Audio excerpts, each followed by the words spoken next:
Зробить НАТО сильніше. Zelensky saying Ukraine will make NATO stronger.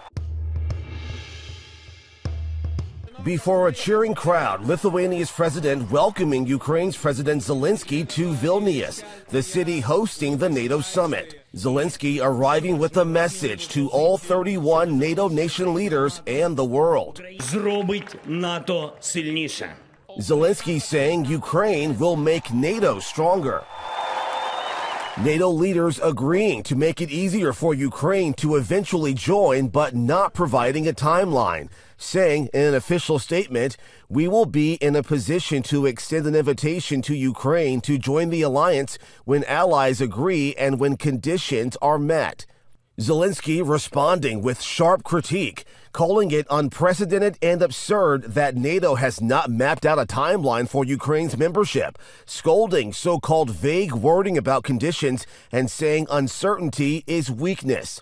Zelensky now booked for a one-on-one meeting today with President Biden. The Biden administration underscoring that admitting Ukraine now risks forcing the allies into war with Russia, given its attack against one is an attack against all policy. President Biden's been very clear about this, and in fact the Ukrainians have too, that in the midst of a war, you're not going to take the membership step. The president also commending Turkey's President Erdogan for lifting his objections to Sweden joining NATO. Thank you for your diplomacy and your courage to take that on.